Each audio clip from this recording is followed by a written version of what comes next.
माता दी जय माँ दुर्गे। मेरे प्यारे सभी दोस्तों, यदि आप माता दुर्गा से प्रेम करते हो तो प्लीज कमेंट बॉक्स में पहले जय माता दी या जय माँ दुर्गे जरूर ही लिख दीजिएगा मेरे प्यारे सभी दोस्तों।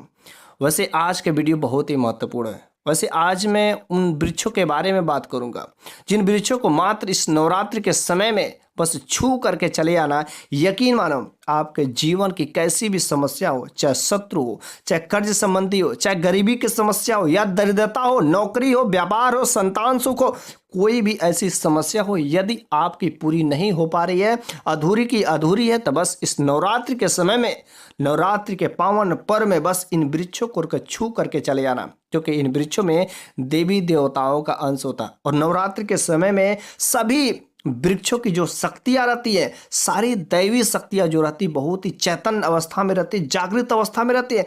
इस वजह से इस नवरात्रि में बस छू करके इन वृक्षों को चले आना। यकीन मानिए कि जैसा आज के इस वीडियो में मैं बताऊंगा उस तरीके से आप यदि छू करके चले आएंगे तो आपके जीवन के सारे समस्याएं यूं ही खत्म हो जाएगी।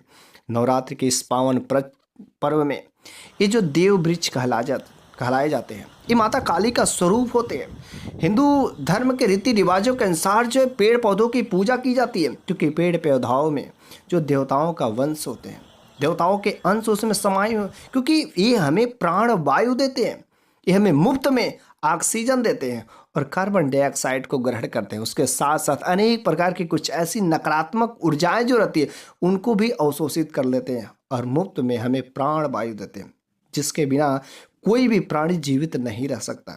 इस वजह से यह हमसे कोई चार्ज नहीं करते हैं। वैसे हम सभी लोगों के लिए ऑक्सीजन तो बहुत ही महत्वपूर्ण होता है, तो उसके साथ साथ में हम लोग आज जानेंगे कि आखिर वे कौन से पेड़ पौधे हैं। बस इस पेड़ को छू करके इस नवरात्रि के समय में चले आना। वैसे पेड़ पौधों के यदि देखा जाए तो बहुत ही ज़्यादा महत्व हमारे जीवन में होता है। ये पेड़ पौधे खुद धूप में खड़े रहते हैं और हम लोगों को शीतल छाया प्रदान करते हैं। इस वजह से पेड़ पौधों का हमारे जीवन में बहुत ही महत्व होता है। इसमें से कुछ ऐसे भी पेड़ पौधे होते हैं जो हिंदू धर्म के अनुसार, सनातन धर्म के अनुसार उसमें बहुत ही चमत्कारी दैवी शक्तियाँ पाई जाती हैं, आपके भाग्य को यूं ही बदल देती हैं। क्योंकि भगवान श्री कृष्ण ने भी कहा है, इन पेड़ पौधों में मैं रहता हूँ। अगर कोई बीमार व्यक्ति बहुत दिनों से पड़ा रहता है तो बस कुछ ऐसे भी जड़ी बूटियाँ होती है जिनको बस प्रयोग कर लेने से, सही तरीके से ज्ञान के अभाव में अगर हम उसका प्रयोग कर लेते हैं तो कैसे भी जटिल से जटिल समस्या हो बस यूं ही खत्म हो जाती है। लेकिन क्या करें, हम लोगों को इसका पता ही नहीं रहता। भगवान कृष्ण ने खुद कहा है कि पीपल जो वृक्षों का राजा कहलाता है और पीपल के पत्ते पत्ते में मैं रहता हूँ। इस वजह से पीपल की आयु जो है सबसे लंबी हो जाती है, तो पीपल का इसलिए पूजा जरूर ही करना चाहिए। और पीपल जो सबसे ज़्यादा ऑक्सीजन देता है, इस वजह से भगवान श्री कृष्ण गीता में खुद कहते हैं कि वृक्षों में मैं हूँ और मैं ही वृक्ष हूँ, मैं हर प्राणी में निवास करता हूँ। इस वजह से पेड़ पौधों का भी हमारे जीवन में अत्यधिक महत्व है। तो आज की इस वीडियो में मैं नवरात्रि के समय में बस इन वृक्षों को छू करके चले आना जो मैं बताऊंगा, यकीन मानिए धर्म शास्त्र के अनुसार ये वृक्ष जो आपके जीवन के लिए बहुत ही कल्याणकारी है। छूने मात्र से आपकी कैसी भी जटिल से जटिल समस्याएं हो, कष्ट हो, परेशानी हो, बीमारियां हो, सब यूं ही खत्म हो जाते। ये पेड़ पौधे आपके जीवन में लाख गुना से कम नहीं फायदा करते हैं। यदि आप नवरात्रि में इस उपाय को कर लेते हैं, छू लेते हैं, तो नवरात्रि के समय में इसकी शक्तियां लाख गुना ज़्यादा जागृत अवस्था में रहती है। इसमें तमाम प्रकार की दैवी शक्तियां समाहित रहती, चैतन्य अवस्था में रहती है, जागृत अवस्था में रहती है। इस वजह से इन पेड़ों को छूना बहुत ही जरूरी है। इस नवरात्रि के समय में माता रानी धरती पर विराजमान करती हैं और पेड़ पौधे तथा जो भी जड़ी बूटियां होती है, छोटे छोटे पेड़ पौधे जो देवतांग वाले पेड़ पौधे होते हैं, उसमें जो माता रानी की विशेष जो कृपा रहती है, जागृत अवस्था में उनमें निवास करती है। ये जो आज मैं पेड़ पौधों के बारे में बताऊंगा ना, यह पेड़ पौधे कोई आम पेड़ पौधे नहीं है, ये देवी स्वरूप जो पौधे कहे जाते हैं। जीवन के सारी परेशानियों को यूं ही हर लेते हैं। कैसा भी आपके घर में कष्ट हो, समस्या हो, आपके जीवन का काल सर्प दोष हो, मंगल दोष लगा हुआ, राहु दोष लगा हुआ, शनि के दोष, ये समाप्त होने का नाम नहीं ले रहे, तो बस इस नवरात्र में जो आज के वीडियो में मैं बताऊंगा उस पेड़ को छू करके चले आना। खास तरीके से मैं उन 3 वृक्षों के बारे में बात करूंगा ये देव वृक्ष कहे जाते हैं। लेकिन मेरी एक छोटी सी रिक्वेस्ट है कि आप इस वीडियो को मिस मत करिएगा, वरना सारी ज़िंदगी आप पछताते रह जाएंगे। वैसे नवरात्रि में जो 9 दिन में बस लंबी पूजा करने की कोई ज़रूरत नहीं होती है। 9 दिन में बस कुछ क्षण सही तरीके से सही समय पर यदि आप पूजा कर लेते हैं, उसका विधि विधान से उपाय कर लेते हैं, तो लंबा समय तक पूजा तपस्या करने की कोई ज़रूरत नहीं, क्योंकि इस समय सभी शक्तियाँ जो है, दैवी शक्तियाँ जो रहती है, जागृत अवस्था में रहती है। आप जो इन उपाय को लीजिएगा, छू करके चले आइएगा, आपका जीवन का सारे के सारे काम जो आसान हो जाएगा। तो बस मैं आपसे यही रिक्वेस्ट करता हूँ कि यदि आपको इस प्रकार का ज्ञान में रुचि रखते हैं तो प्लीज़ कमेंट बॉक्स में आप जो जय माता दी या जय माँ दुर्गा जरूर लिखेगा। और हमेशा इस प्रकार का ज्ञान पाने के लिए आप जो हमारे चैनल को सब्सक्राइब जरूर ही कर लीजिएगा। वैसे आज का जो उपाय है बहुत ही सिंपल है, बहुत ही सरल उपाय है। और जो मैं उपाय बताता हूँ ना, रामबाण उपाय होता है, कारीगर उपाय होते हैं। यदि आप इस उपाय को छोड़ देते, यूं ही मिस कर देते हैं, तो समझ जाइए आप कुछ ना कुछ आप मिस कर देते हैं, आप ना अपना ज्ञान बढ़ाने में मिस कर देते हैं। क्योंकि ज्ञान जितना ही ज़्यादा होता है, जितना ही ज़्यादा आप जानते हैं, उतना ही अच्छा होता है। और ज्ञान यदि किसी दूसरे को बांटते हैं तब तो और ही अच्छा होता है। लेकिन आधा अधूरा वीडियो छोड़ करके चले जाते, स्किप करके चले जाते, तो आपका ज्ञान अधूरा रह जाता है। और आपको भी पता है कि आधा अधूरा ज्ञान कितना खतरनाक होता है। तो चलिए अब हम लोग जान लेते हैं आखिर वे कौन से वृक्ष हैं जो नवरात्र में इतनी जागृत अवस्था में रहती है, इतना चैतन्य अवस्था में रहती है, कि जिस पर जो माता रानी की विशेष कृपा पड़ी रहती है कि उन वृक्षों को बस छू लेने मात्र से कुछ आपकी यूं ही समस्या हो चुटकियों में समाहित हो जाती है।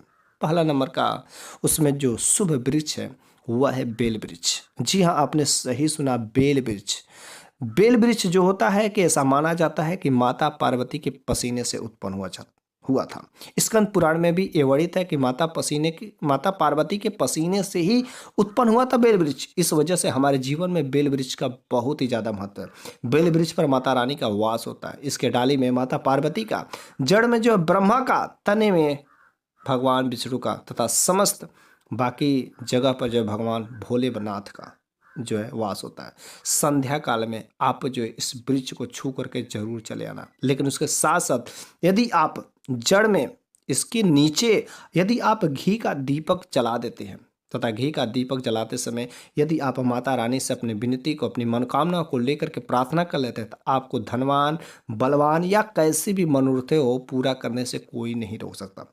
नवरात्रि के समय इस वृक्ष में विशेष प्रकार की कुछ दैवी शक्तियां जागृत हो जाएगी। इसको बस यूं ही हल्का समझ करके मत करिएगा। आपको माता रानी का ध्यान करके 7 बार इसका यदि आप परिक्रमा भी कर लेते हैं तो आपका जीवन की मनोरथें पूरी हो जाती है।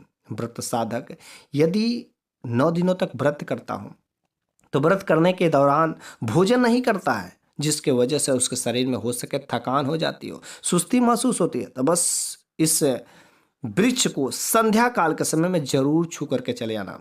बस छूने मात्र से जो व्रत साधक होता है, जो व्रत करने वाले भक्त होते हैं, उनके शरीर की सारी सुस्ती, थकान यूं ही खत्म हो जाती है। तथा जड़ में आप जो घी का दीपक जरूर जलाइएगा, क्योंकि घी का दीपक जलाने से जो आपकी मनोकामनाएं रहती है वह माता रानी अवश्य ही सुनती है। यह व्रत करने के दौरान जो भी आपके शरीर में ऊर्जा की कमी रहती, थकान रहती है, वह तुरंत ही तत्काल जो मिट जाती है।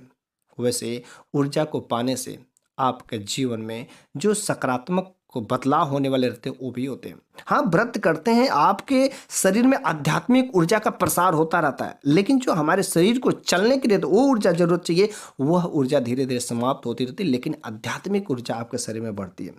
तो बस जो ऊर्जा चलने के लिए जरूरत है, थकान वाली, सुस्ती वाली, वह इस बेल वृक्ष को छूने मात्र से जो है वो फिर से वापस चली जाती है। संत महात्मा भी कितने सारे जो तपस्या करते थे, बेल के पत्ते खा करके तपस्या करते थे, क्योंकि बेल पत्ते के खा करके तपस्या करने से कोई भी मंत्र को सिद्ध करते हैं तो उसकी प्राप्ति बहुत ही जल्दी हो जाती है। और यदि आप भी मंत्र सिद्ध करते हो तो यदि आप बेल के पत्ते को खा करके यदि कोई भी मंत्र को सिद्ध करते हैं तो वह बहुत ही जल्दी सिद्ध हो जाती है।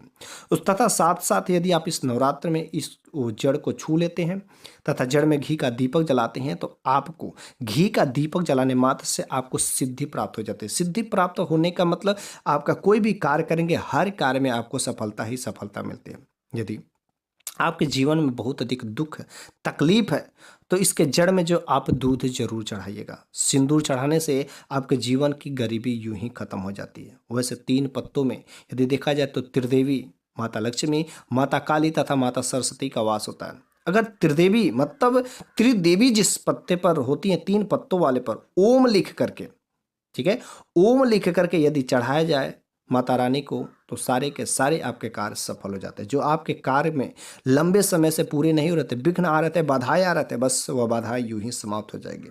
यदि आप इसके साथ साथ कुछ और उपाय करना चाहते हैं तो इसके जड़ में जो है 2 हाथ जो है या 1 बित्ता, चाहे जितना आप चाहे, कुछ जो है अंदर खद करके वहाँ की मिट्टी हटा करके एक तांबे की रिंग जो है दबा देते हैं, और उसके बाद जब नवरात्र समाप्त हो जाता है तो उस रिंग को पहन लेने से आपके जीवन की कैसा भी मंगल दोष हो, क्योंकि मंगल दोष होने से आपके जीवन में रक्त संबंधी समस्याएं सामने आ जाती हैं, रक्त संबंधी परेशानियां रहती, तो बस नीचे जमीन में दबा होने की वजह से उस तांबे की अंगूठी में जो दैवी शक्तियां जो है निवास कर जाती है और वो अंगूठी सिद्ध हो जाती है। और बस नवरात्र के बाद में पहन लो। उसके बाद होगा है इस नवरात्रि में के बाद पहनने से उसमें जो दैवी शक्तियाँ की माता रानी की विशेष कृपा लगेगी, मंगल दोष आपके जीवन के समाप्त हो जाएंगे तथा रक्त संबंधी अगर कोई समस्या होगा तो यूं ही समाप्त हो जाएंगे। आपके जीवन में इन उपायों को करने से यदि शनि दोष हो, राहु दोष हो, जो आपको पीड़ा दे रहे हैं, कष्ट दे रहे हैं, तो आपके घर में इसके साथ साथ अगर किसी व्यक्ति की अकाल मृत्यु भी होने वाली रहती तो वह नहीं होती। अगर महिलाएं इस उपाय को करती हैं तो उनके पति की आय में भी वृद्धि होती है तथा घर परिवार हमेशा सुख शांति से बना रहेगा। दूसरा नंबर का जो वृक्ष है इसमें से वह है शमी का वृक्ष। जी हाँ, आपने सही सुना, शमी का वृक्ष जो साक्षात माता जगदम्बा का स्वरूप कहा जाता है। स्वयं जो है माता जगदम्बा इस शमी के वृक्ष में निवास करती हैं। संध्या के समय इस नवरात्रि में इस उपाय को जरूर करना। क्या करना है, संध्या के समय में नवरात्रि में आप जो इसके जड़ के पास जाकर एक धूप दीपक जरूर ही जला दीजिएगा। धूप की अगरबत्ती जलाए या वहां पर एक घी का दीपक जलाते, यदि इस उपाय को करते तो आपके सारे के सारे समस्याओं, सारे के सारे कष्टों को यूं ही खत्म हो जाते पूरा का पूरा। यदि नवरात्र आप शाम के समय संध्या काल में शमी वृक्ष के नीचे एक घी का दीपक जला देते हैं, खास से पंचमी या सप्तमी के दिन, पंचमी या सप्तमी के दिन इस काम को करते हैं तो विशेष तरीके से आपको इसका फायदा मिलता है। और यदि आप रोज करते हैं तब तो इसकी बात ही अलग है। यदि आप शमी के वृक्ष के नीचे लाल चूड़ी इसके वृक्ष में यदि बांध देती हैं तो आपका जो है सौभाग्य आपके साथ में चलने लगता है, आपका भाग्य जो है रातों रात चमकने की उम्मीद रहती है।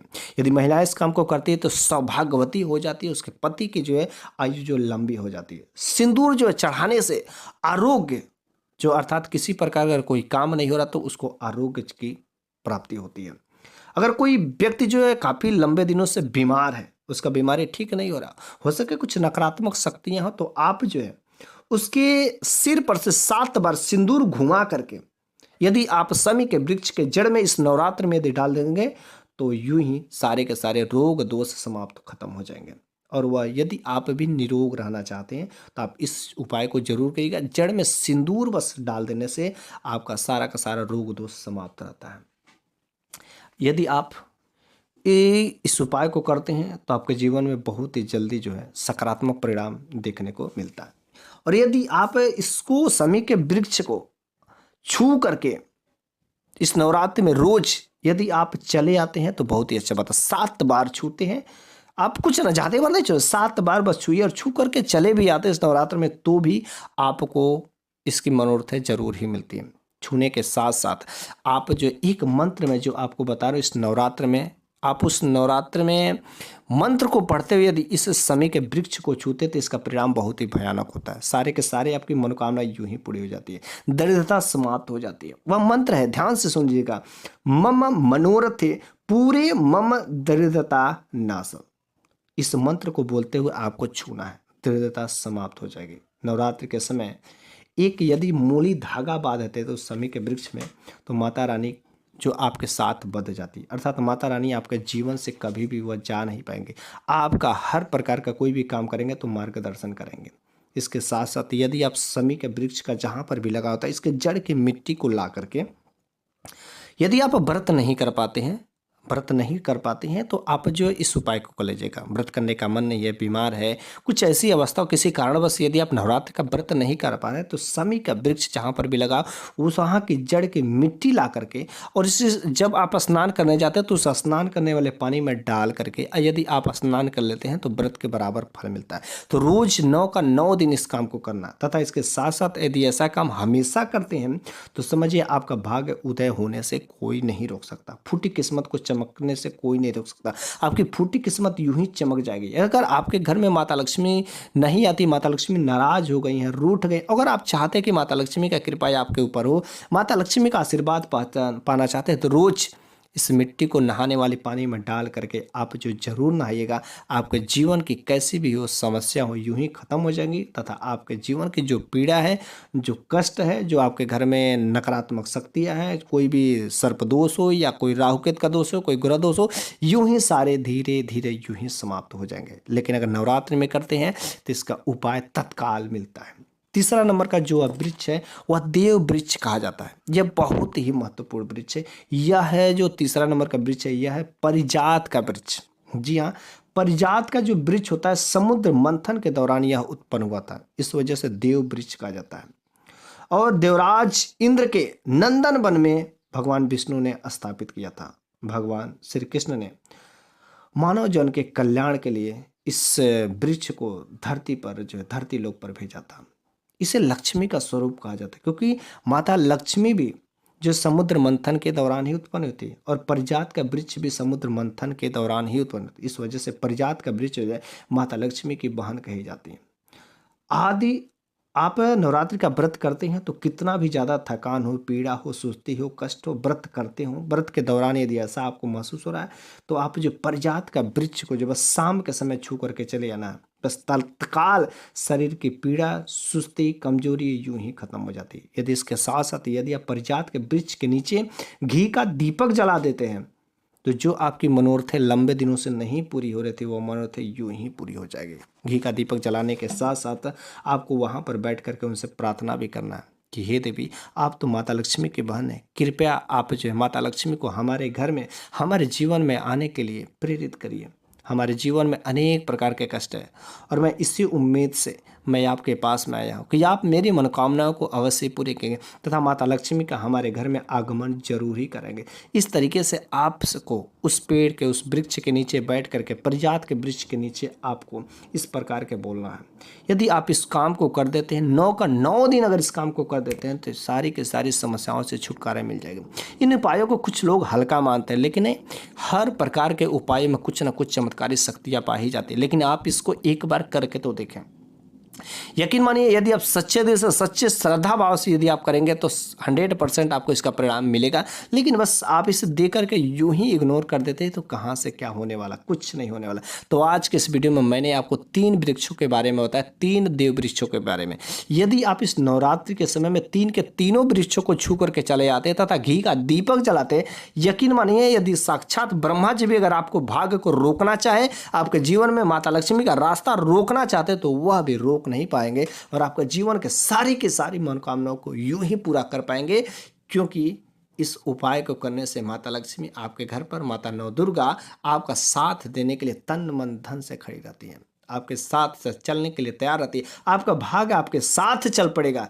बस इस शारदीय नवरात्रि में आप जो इन उपायों को यदि तीनों कर देते हैं तब तो बात ही अलग है। लेकिन अगर कोई भी एक उपाय करते हैं तो इसका परिणाम आपको बहुत ही अच्छा मिलेगा, बहुत ही जल्दी मिलेगा। तो मुझे उम्मीद है कि आपको मेरे द्वारा बताया गया उपाय जरूर ही समझ आया होगा। और इस ज्ञान को यदि आप संतुष्ट हैं तो कमेंट बॉक्स में जय माता दी, जय माता दुर्गे जरूर ही लिखेगा।